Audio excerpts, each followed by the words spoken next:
Right guys, I'm just going to go through one of the questions that was on your MyMaths homework. It was this question here. So use 1.33 euros equal to £1 to work out how much 194 euros is in pounds. And you needed to give your answer to the nearest penny.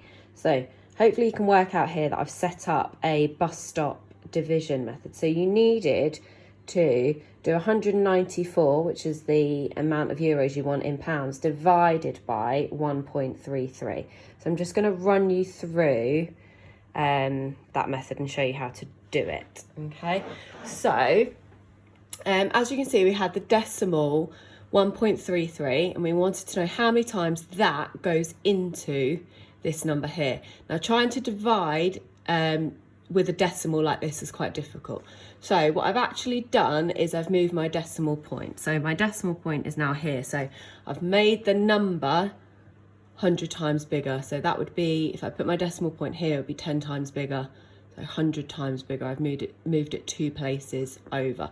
We need to remember that because we need to make sure we do the same for our answer when we get it at the end. So first one. So how many times does 133 go into 194? There's no point in us trying to do 133 into 1 and then 132 into 19 because we know that doesn't work. So we just go straight in with how many times does 133 fit into 194? That only goes once. I'm going to do long division to show you how to do this because there's quite a lot of working out.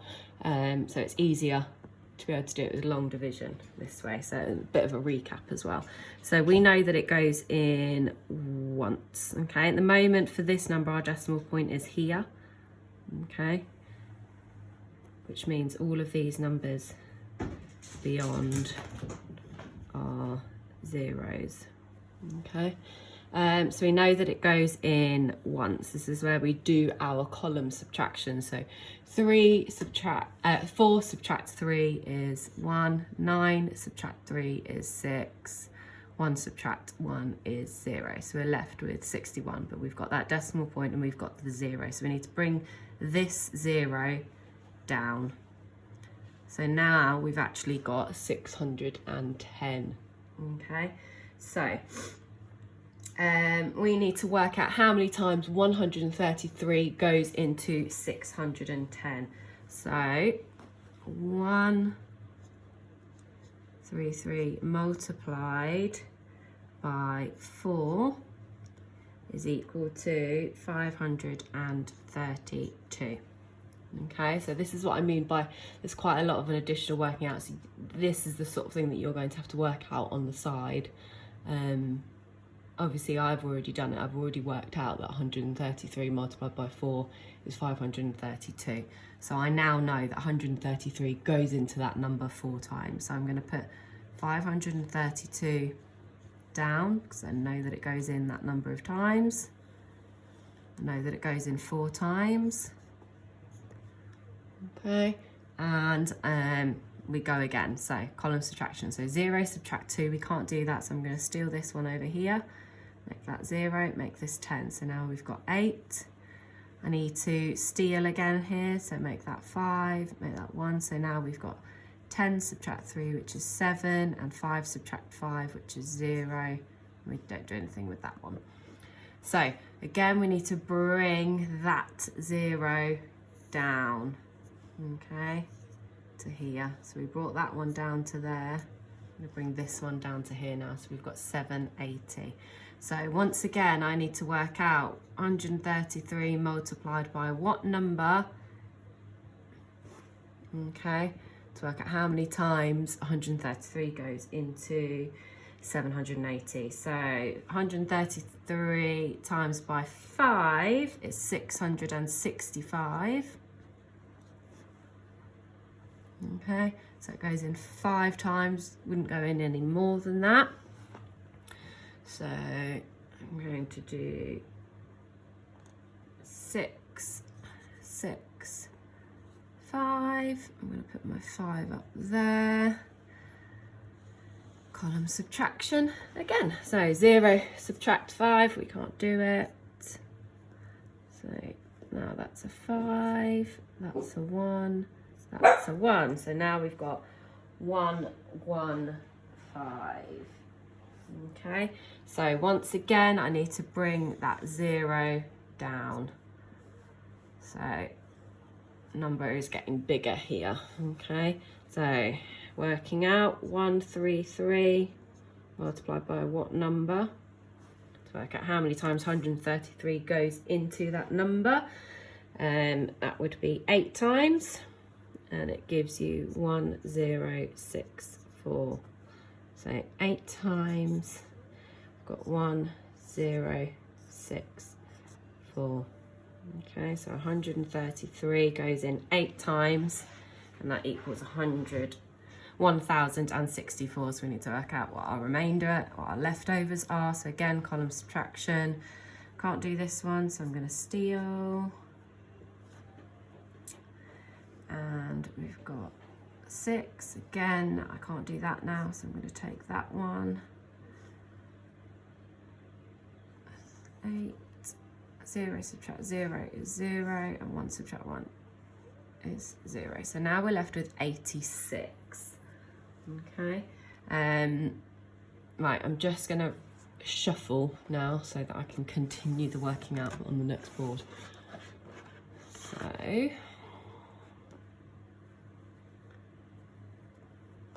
right, once again, I need to bring my 0 down.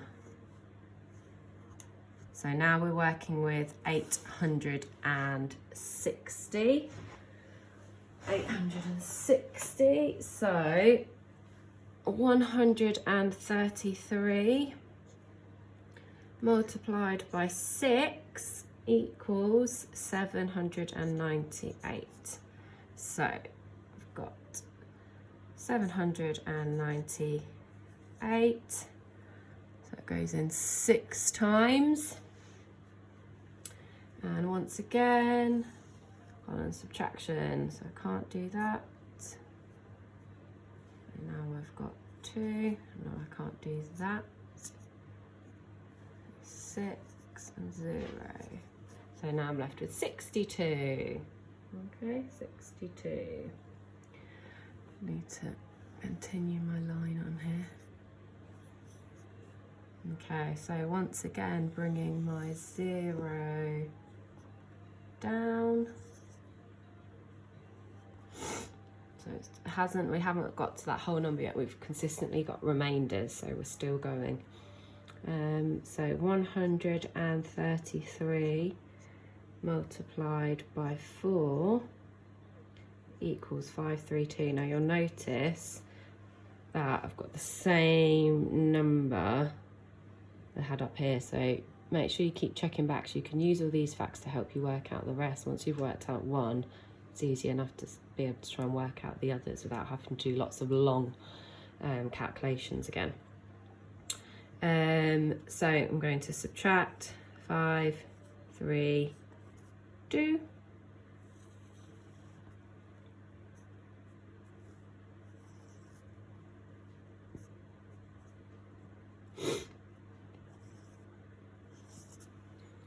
And I'm left with 88. Now, because I've come back around, I'm going to stop there, and just thinking sort of ahead, if you remember, we need our answer to the nearest penny, and I multiplied the question originally by 100 to move the decimal point. So I think we've probably gone far enough, and what you'll be able to see now is we've got this answer here where our decimal point here. Okay, now because we moved our decimal point originally, we need to make sure we do that again. Now we moved it by 2 decimal places, so 100. So we need to do the same for this answer because we did it there. Okay, so we need to adjust this answer as well. So if we move this over 1, 2, like we did with the question, it moves our decimal point to there. So I'm going to rub that one out. So now we've got 145.864. Now, as we know, when working with money, we only have 2 decimal places for money, for our pence. And we've got to round our answer to the nearest penny. So we've got 864. Now we take that last number and think about our rule for rounding. So 5 and above, we go up. 4 and below, it stays the same. Okay, we let it rest. So this is 4, which means our 6, we're not going to take it up to 7. If this was a 5, 6, 7, 8 or 9, we would change this 6 to a 7, but we're not going to. It's a 4, so it's going to stay the same. Okay, so that now gives us an answer of 145.86 rounded to the nearest penny. And we need to remember to put our measure sign in, which is pounds. So if we look back to the original question, 194 euros in pounds is equal to, put that there, 145 pounds and 86 pence. Okay, so just flip that over and show you that again. Okay, so each time we worked out 133 into the next number, did our column subtraction to work out what our remainders were. Got to remember to make sure you bring those zeros down every time. Now we could have kept going over and over again, but we would have ended up following the same pattern. And as we said, we know that when we're working with money, we only need 2 decimal places. Okay, so doing anything further would have been pointless. Okay. Right, guys, I hope that helps.